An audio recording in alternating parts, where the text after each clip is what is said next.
We go 30 videos in 30 days, bringing you straight knowledge. Buckle up here. Today, we're going to be talking about how builders, new construction builders, get your deposit and they don't give it back to you, right? So somebody that thinks that, hey, maybe I'm entitled to getting my deposit back. Well, this video here is for you. We help a lot of families with new construction here. A lot of you all that are watching these videos here, and all the builders have different contracts. They all have their own contracts, their own agreements that they write up. But one thing that they all have in common is they're designed for the builders to not lose. And I get it. The last thing they want is to build a home and somebody to walk away and they're stuck holding the bag or the house, so to speak. Okay, so for those of you who are new to purchasing, what we're going to use is a deposit today, because you may be saying, well, if I don't like the home, I just walk away. Like, how does the builder have any power? Well, let's just say you're putting down $25,000 and then you want to walk away and the builder says, I'm going to keep that money. That's how the builder has power. So for the sake of today's video, I think hopefully this is the only time I'm going to be drawing today or writing. So we're going to go 25K for your deposit. Big red money bag. Okay, it's a money bag, by the way. All right, so I put together 5 very understandable circumstances for somebody to say, hey, I don't like what's happening. I want to walk away and keep my deposit. All right. And then we put these same 5 circumstances here that you see on the board. Okay. And we put them up against 5 different builders that we use with different contracts. So we're not reading off of one contract. These are bits and pieces from different contracts. So number one, we're going to talk about is inspection issues. Okay. So you put down your $25,000, you get close to the finish line. The inspection report comes back, you don't like it, and now you want cold feet, you want to back out. Can you keep your deposit? All right, let me read this off here. Buyers must list any defects during the pre-closing inspection. The builder is obligated to correct these defects within a reasonable period after closing. Okay, another addition to this is the obligation to correct the defects does not defer the closing. So although you find things on the inspection report, and this is the same thing in different wording on 5 different contracts here, that doesn't stop the closing. It doesn't defer the closing. In fact, the builder can fix these things, and most of them are saying they're obligated to fix these things within a reasonable time period after the closing. So you can close and still get your things fixed on or repaired, right? And we know this as like an exceptions list. Now, you may be saying to yourself, well, you know what? If I see something that I don't like on the inspection report, I'm not moving in. I'm not going to move in. They can't close on a home that's not ready to move in. All right. So there's something called a certificate of occupancy, right? And this is provided by the local building department. So the builder, the moment that the local building department comes in and does their own inspection and says, yeah, you know what, this is livable, then they're issued the COO, the certificate of occupancy. And from that moment moving forward, they can go ahead and close on that home. So they can close it and then still repair other things afterwards, okay? This actually worked in reverse to one of our clients that wanted to move in early. So he was like, I don't care. Like, you guys want to fix things, you want to, we wanted to close early. We couldn't close early because there are a few things that didn't allow us to get the certificate of occupancy. So we couldn't close early. All right. Long story short, inspection issues. They're keeping that bread, man. They're going to keep that bread here. All right. Build time. We're going to move on to build time. This seems very understandable, right? The builder needs to finish the home on time. This is somebody's request. All right, I'm going to read you off something. If the builder fails to complete the home by required completion date, the buyer may terminate the contract and receive full refund of the deposit. That's crazy, right? All right, so if your closing date is scheduled for July 1st and the builder can't complete the home until August 1st, do you get your full deposit back? Let me read that to you one more time. If the builder fails to complete the home by the required completion date, what is the required completion date? In all 5 of the contracts, and this is a funny one, the builder is required to complete the home within 2 years from the date of the executed agreement. That's right. So a lot of these new homes that we're helping people move into, we're seeing completion dates of 3 to 5 months, after executed contract, because sometimes these homes are already being built. And in all 5 of the contracts that we went through, and we've actually ran into this issue with people before, 2 years. 2 years. And I can promise you this, it takes usually maximum 12 months, for a home to be built. During the pandemic, there was a supply chain issue. There was a builder out of Orlando that I think recently got purchased. One of our clients went under contract and it took them forever to get windows. They took us to the 2-year mark, and they legally could do that, right? And my buyer couldn't say, I'm out of here. I'm so sorry. I'm out of. We couldn't do that. You were stuck with that. Your deposit was stuck. You can't buy another home because you're financing this home. And we'll talk more about, financing contingencies and so forth. But there's a lot of other videos that we can do in this. All right. But for the sake of this one, build time. I mean, if you're okay with, after the 2-year mark, maybe getting your deposit back, you should be fine. All right.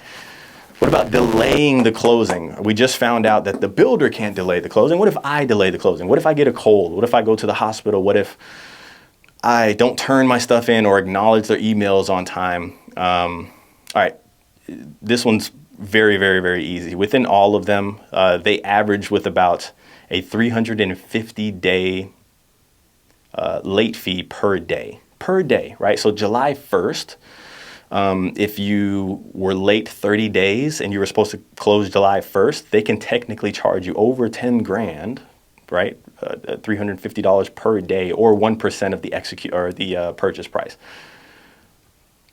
Can't do it, people. Can't do it. Once again, if the builder does it, right? If the builder does it, they're fine. You can't charge them. But if you do it, you can't. They'll keep that dough right there. We're trying to move quickly for you guys. All right. What if I fail to obtain the loan, right? What if I don't qualify for the loan? This is probably the most common one that most people may know. Like, if I don't qualify for the loan, I get my deposit back, right? Let me read it off to you here. All right. If the buyer cannot secure the loan commitment despite best efforts, the agreement may be terminated and the deposit may be refunded. Yay. Okay. Notice they said loan commitment. What is a loan commitment? When you're working with the lender and the lender takes you through a pre-qualification process, and before you get the full pre-qual, they say, you know what? I know this person's going to qualify. Here's my commitment letter. Here you go. Are you committed to working with me? The moment you get that commitment letter, the builder saying, I don't care what happens after that, this is locked. This is locked. Now, if you don't get the commitment letter, a lot of times it takes time to get the commitment letter. You're sending W-2s, you're sending your 1099, your pay stubs, and so on and so forth. And weeks later, it could come back that you don't get your commitment letter. In that case, you could get your money back. But check this out. The builder also has the right to extend the loan commitment period. Usually it's 30 days to get your loan commitment. But the builder is saying, hey, if we get to that 30 days and you don't have that loan commitment yet, and you're like, man, I got cold feet. I think I just want to back out of this thing. They can say, you know what, I'm going to extend it. I don't know. They don't give an exact date, but they could extend it if they really, really wanted to.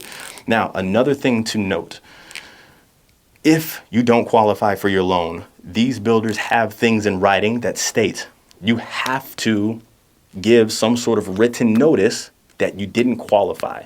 If you're not working with the lender of the builder, and your lender's out of touch, they're a local person, maybe they have 1 or 2 people, and they're great, they do great jobs, but they don't write the builder and say, hey, this person does not qualify, they can still keep your deposit, okay?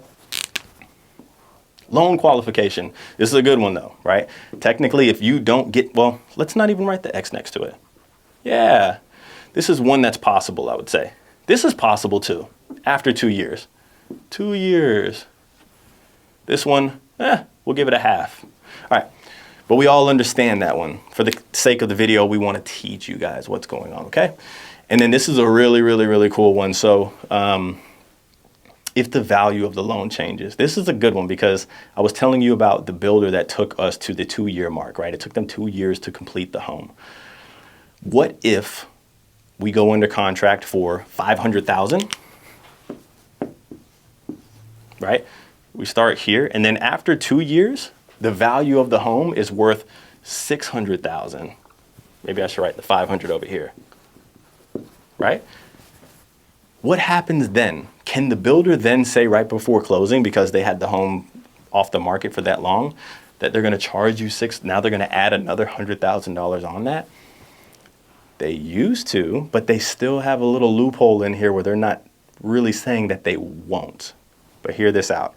All right, the agreed upon purchase price at the time of contract execution generally remains fixed. Generally remains fixed and is not adjusted based on the market value increase or decrease before closing. Now, they're also saying the value of the property may increase or decrease due to market conditions, but this does not typically affect the purchase price unless, you add that throughout the contract.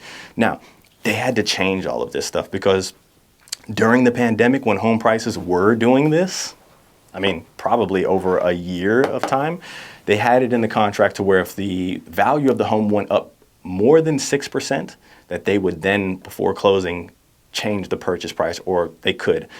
During that time, obviously, there was way more buyers than there are homes to sell, and it's almost like that right now. It seems like we're somewhat evening out, but they had good, builders were buttholes during that time. They were not nice. They were not nice to us. They were not nice to you guys. And so having somebody on your side that fully understands the contracts, like this is just a small portion of it. One of the things I like to go over with our people when we go under contract or when we're about to is like, what happens to your deposit? Like what really happens to your deposit? Because if you don't get the home for whatever reason, like I get it, but if somebody takes your $25K, that hurts my feelings. So I want to know, like before you commit to putting this money down, I want to run you through these things and show you what could or could not happen.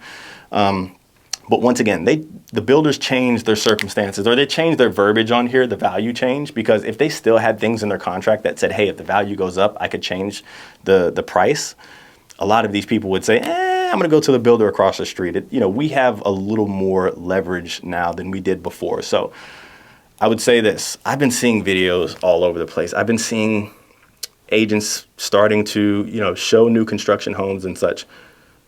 Get with somebody that knows what they're doing. Like these videos right here, they're not the best. They're not the most beautiful videos, but we want to give you as much knowledge as we possibly can. And we've been through some serious circumstances before. We've been through some serious things with builders, and to have somebody that has gone through all of those things and seen the other side, seen the light, I think is most important to you. So if you are somebody that's considering buying new, you see the email floating on top of the screen and in the description down below. We would love to help you with that. Either way, it's totally free if you just hit the like button. Make sure you're subscribed because 30 pieces of content in 30 days, they're not all going to be this boring. Hopefully this helps somebody, but I promise you we're going to have some tours and some other things on there. So make sure you stick around for that. But yeah, appreciate you.